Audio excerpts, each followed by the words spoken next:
नमस्कार, मेरा नाम है राज के वर्मा और आप देख रहे हैं रिपोर्टर। दोस्तों, आज का ये वीडियो देखकर आपका दिमाग हिल जाएगा, क्योंकि हम बात करने वाले हैं उस सपने की जो हर मिडिल क्लास का है, अपना घर। लगे अरे भाई, घर की कीमतें आसमान छू रही, सैलरी वही ढाक के 3 पाग और ऊपर से सब कहते हैं भाई तू अफोर्ड नहीं कर सकता। अरे छोड़ो ये नेगेटिविटी, आज हम आपको बताएंगे कैसे आप वो घर खरीद सकते हो और अगर नहीं तो क्या करना पड़ेगा ताकि 5 से 7 साल में आपका सपना पूरा हो जाए। दोस्तों, ये वीडियो वायरल होने वाला है क्योंकि इसमें सच्चाई है, हकीकत है और वो दमदार टिप्स जो कोई नहीं बताएगा। तो इसे लाइक करें, ज़्यादा से ज़्यादा शेयर करें और कमेंट्स में अपने शहर का नाम ज़रूर लिखें। तो चलिए शुरू करते हैं। दोस्तों, सबसे पहले तो ये समझ लें, रियल एस्टेट में जो हो रहा है वो स्कैम से भी बड़ा धोखा है। अखबार में ऐड देखो, सिर्फ 1 से 2 फ्लैट बचे। अरे वाह, लेकिन हकीकत क्या?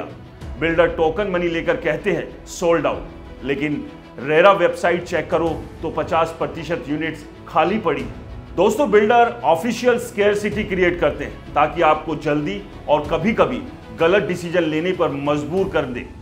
मैंने खुद चेक किया, गुरुग्राम के प्रोजेक्ट्स में 80% सोल्ड आउट दिखता है, लेकिन रजिस्ट्री सिर्फ 20% हुई। दोस्तों, ये खेल है एक ऐसा जिसमें बिल्डर आपको आपकी मेहनत की कमाई को फंसाते हैं। अब आते हैं डिले पर। दोस्तों, एनरॉक की स्टडी कहती है लाखों घर 6 साल तक डिले हो रहे हैं। एक रिटायर्ड अंकल ने 95% पेमेंट किया, 7 साल रेंट पर रहे, EMI भरते रहे और घर अभी तक नहीं मिला।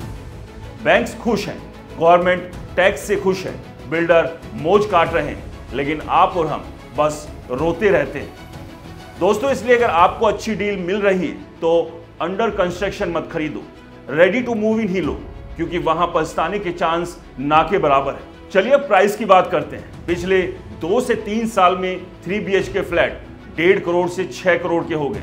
क्यों? स्क्वायर फीट 6000 से 7000, जो कि अब 16 से 17000 हो चुका है। मुंबई, दिल्ली, गुरुग्राम, हर जगह बूम का बुलबुला तैयार कर दिया गया।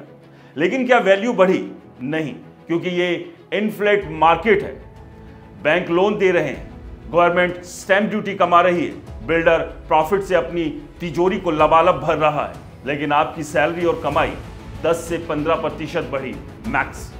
अब आपके लिए एक टास्क है, पापा दादाजी से पूछो उनकी सैलरी कितनी थी, घर कितने का लिया, रेशो निकालो, price to income ratio. Gurugram में 2.77 इंटू अफोर्डेबल, लेकिन मुंबई में 7.46 इंटू, मतलब 7 साल की सैलरी एक घर पर और EMI टू इनकम मुंबई में 116%, यानी 1 लाख कमाओ 1,16,000 EMI। कोलकाता में भी 41% मिनिमम। दोस्तों, इमरजेंसी के लिए क्या बचेगा? ये रेस हम हार रहे हैं क्योंकि सिस्टम ही ऐसा है। ब्लैक मनी का खेल तो अलग लेवल का है। NCR में ऑप्शन है, Tier 2 सिटी में नेसेसिटी। बिल्डर कहता है ब्लैक मनी लाओ, सब एडजस्ट कर लूंगा और कुछ रियायत भी दूंगा। ब्लैक मनी वाला बायर बोलता है मेरा ब्लैक यूज हो जाएगा और माल सस्ता भी मिलेगा। लेकिन आप यानी सैलरी वाला honest middle class full tax देते हो और एक्स्ट्रा पे करते हो। ये ऑनेस्टी प्रीमियम है भाई, अनफेयर। FSI की बात करें तो सिंगापुर में 20 से 30, टोक्यो में 20, लेकिन भारत में 1 से 2। हाई FSI से हाई राइज बिल्डिंग, ज्यादा सप्लाई, प्राइस डाउन।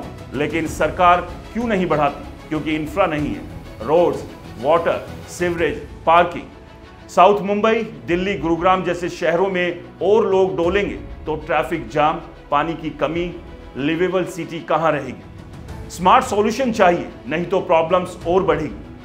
अब अफोर्डेबिलिटी चेक करते हैं। मान लो 50,000 सैलरी है, 50 लाख का घर, 5 लाख डाउन पेमेंट जो कि 20% होना चाहिए, 9% लोन, EMI 40,000, 80% सैलरी EMI ही चार्ज जाएगी। दोस्तों, ऐसा नहीं चलेगा। इसका सिंपल नियम है, EMI मैक्स 40% आपकी इनकम की होनी चाहिए। वैसे ये 30% आइडियल है और डाउन पेमेंट आपकी सेविंग का 20% से ज्यादा नहीं होना चाहिए।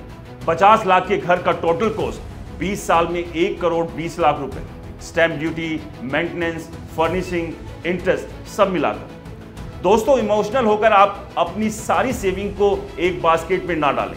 वरना लिक्विडिटी जीरो हो जाएगी और जब इमरजेंसी में बेचोगे तो मुनाफा नहीं घाटा हाथ लगेगा। इसलिए अपने पैसे को डाइवर्सिफाई करें, स्टॉक्स, म्यूचुअल फंड, गोल्ड में भी डालो। दोस्तों, मेरे 3 गोल्डन रूल्स हैं। पहला, कभी अंडर कंस्ट्रक्शन मत लो। दूसरा, पेपर्स परफेक्ट रखो, रजिस्ट्री डे 1 दिन का ही रखो। तीसरा, किसी भी बड़े या छोटे बिल्डर पर आंख मूंद कर भरोसा मत करो, क्योंकि मार्केट में भेड़ की खाल में भेड़िए भी बैठे हैं जिनकी नजर आपकी मेहनत की गाढ़ी कमाई पर टिकी है। दोस्तों, घर खरीदना ड्रीम है, लेकिन ईएमआई भरना नाइटमेयर ना बने। लास्ट 5 साल के बेस्ट मोमेंट याद करो, फैमिली, फ्रेंड्स, ट्रिप्स, लाफ्टर। घर एक एसेट है लेकिन लाइफ नहीं। अगर अभी नहीं अफोर्ड कर सकते तो प्लान बनाओ, सैलरी बढ़ाओ, साइड इनकम, इन्वेस्टमेंट। कमेंट्स में अपना price to income ratio share करो, सिटी बताओ, हम सब मिलकर सॉल्यूशन ढूंढेंगे। दोस्तों, ये वीडियो शेयर करो, सबको जगाओ। घर खरीदना पॉसिबल है लेकिन स्मार्टली। दोस्तों, हमारे चैनल को फॉलो और सब्सक्राइब करना ना भूलें। बेल आइकन दबाओ। अगले वीडियो में मिलते हैं, तब तक के लिए जय हिंद।